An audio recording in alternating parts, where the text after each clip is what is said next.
Students, स्वागत है आपका मेरे YouTube channel my Guruji English language and literature, a platform for learning English. आइए आज के सेशन में प्रेजेंट इंडेफिनिट टेंस पढ़ते हैं। हिंदी पहचान। हिंदी के ऐसे वाक्य जिनके अंत में ता है, ते है, ती है आता है, जैसे राम स्कूल जाता है, वे बाजार जाते हैं, मैं फुटबॉल खेलता हूँ, राधा एक आम खाती है। ये इस टेंस की हिंदी पहचान है। ये बहुत इंपॉर्टेंट टेंस है। आइए देखते हैं इसकी स्ट्रक्चर। इसकी स्ट्रक्चर एफर्मेटिव में बनाने के लिए सबसे पहले सब्जेक्ट लिखते हैं, फिर वर्ब की फर्स्ट फॉर्म के साथ एस या ईएस लगाते हैं, फिर ऑब्जेक्ट लगाते हैं। नेगेटिव में सब्जेक्ट लिखते हैं, फिर डज या डू लगाते हैं अकॉर्डिंग टू सब्जेक्ट, फिर नॉट, फिर वर्ब की फर्स्ट फॉर्म, फिर ऑब्जेक्ट। इंटरोगेटिव में डज लगाते हैं या डू, फिर सब्जेक्ट, वर्ब की फर्स्ट फॉर्म, फिर ऑब्जेक्ट, फिर क्वेश्चन मार्क्स।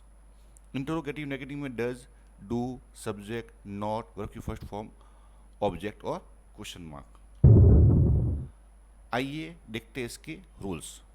यदि सब्जेक्ट एक वचन यानी कि ही, सी, इट या एक नाम है तो क्रिया के साथ एस या ईएस लगाते हैं।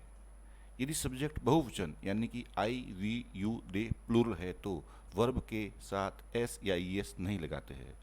वाक्य में एक वचन के साथ डज व बहुवचन के साथ डू लगाते हैं।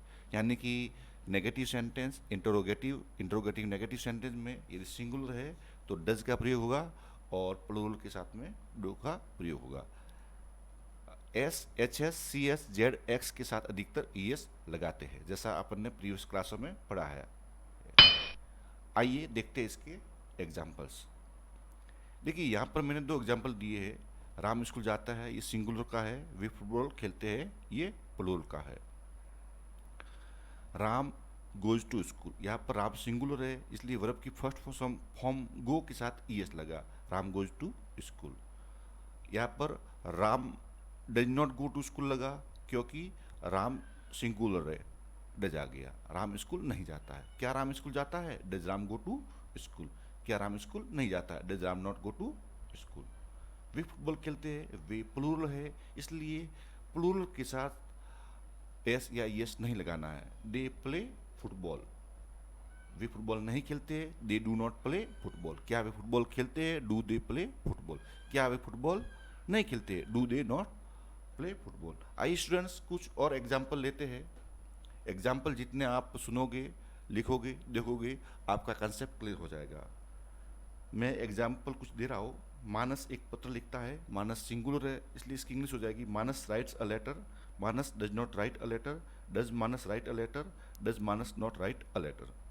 हम बाजार जाते हैं, हम प्लूरल है इसलिए हो जाएगा we go to market, we do not go to market, do we go to market, do we not go to market. Upasana एक आम खाती है, उपासना सिंगुलर है इसलिए एस या एस आएगा। Upasana eats a mango, Upasana does not eat a mango, does Upasana eat a mango, does Upasana not eat a mango. Ram व मोहन बाजार जाते हैं, यहाँ पर राम और मोहन दो हो गए तो Ram and Mohan go to market. Ram and Mohan do not go to market, do Ram and Mohan go to market, do Ram and Mohan not go to market. Students, ये इतने सारे एग्जाम्पल सुनने के बाद में आपके दिमाग में कंसेप्ट श्योर बैठ गया होगा। आइए इसकी कुछ अभी एडवर्ब्स देखते हैं। आपके बोर्ड क्लासेस में और कंपटीशन में जितने भी क्वेश्चंस आते हैं वो एडवर्ब बेस्ड पर आते हैं। यदि किसी सेंटेंस में always, often, sometimes, usually, generally, frequently, seldom, rarely, never, regularly, daily, occasionally, every day, each day, once a week, universal truth, habitual fact, headlines of newspaper, scientific fact, historical truth, permanent work और planned future आ रहा है तो इसमें present simple tense पढ़ना है। Universal truth यानी सार्वभौमिक सत्य, हैबिचुअल फैक्ट यानी आदत संबंधी बात है। हेडलाइंस ऑफ न्यूज़पेपर, यदि न्यूज़पेपर की हेडलाइंस देनी है तो वो प्रेजेंट सिंपल टेंस में लिखी जाती है। साइंटिफिक फैक्ट यानी वैज्ञानिक तथ्य, हिस्टोरिकल ट्रूथ ऐतिहासिक बातें जो सत्य है, और प्लान फ्यूचर में प्रेजेंट सिंपल टेंस का यूज करते हैं। आइए प्रैक्टिस करते हैं। मैंने ऐसे ये लिए है जो बहुत इंपॉर्टेंट है, आपके एग्जाम और कंपटीशन में इसी प्रकार के पूछे जाते हैं। Every day I go to school by bike. ये एडवर्ब बेस्ड क्वेश्चंस को सॉल्व करने के लिए सबसे पहले आप सेंटेंस देख लो। सेंटेंस देख लिया, अब इसमें एडवर्ब देख लो। इसमें एडवर्ब है एवरी डे। अब एवरी डे से मालूम पड़ा कि ये प्रेजेंट सिंपल टेंस का है। अब इसका सब्जेक्ट देखो, सब्जेक्ट आई है, आई प्लूरल है, और अपने को मालूम है कि प्लूरल के साथ एस या ई एस नहीं लगाना है, तो गो का गो ही हो जाएगा। She always read the Times of India. इस सेंटेंस को देखा, पढ़ लिया आराम से। अब इसमें एडवर्ब ऑलवेज देख लिया, ऑलवेज से मालूम पड़ा कि प्रेजेंट सिंपल टेंस का है।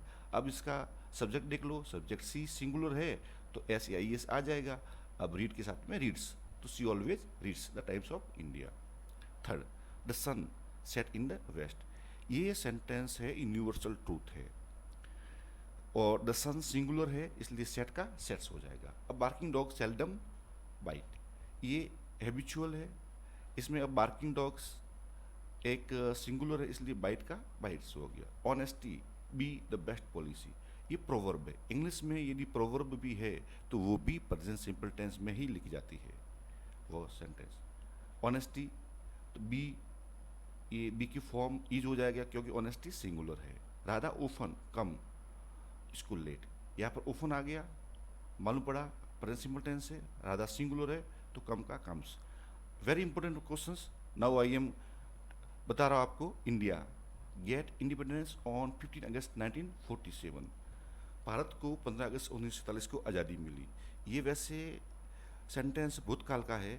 बहुत से स्टूडेंट्स इसमें गलती करके गॉट लगा देते हैं, लेकिन अपने को देखना है कि ये हिस्टोरिकल ट्रूथ है, इसलिए इंडिया सिंगुलर को देखते हुए गेट का गेट्स हो जाएगा। द अर्थ मूव राउंड दी सन, ये यूनिवर्सल ट्रूथ है। अर्थ सिंगुलर है तो मूव का मूव्स हो गया।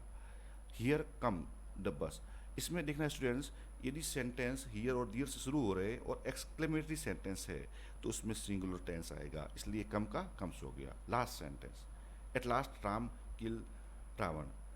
यदि भूतकाल की बातें हैं और उसको जीवंत बनाना है तो इंग्लिश में उसके लिए प्रेजेंट सिंपल टेंस का प्रयोग करते हैं। अंत में राम ने रावण को मारा, राम ने रावण को मारा, उसको लिखेंगे इंग्लिश में at last Ram kills Ravan. Thank you students. यदि आपको मेरा एफर्ट अच्छा लगा है तो please share, like and subscribe my channel. Okay, keep learning English Govind.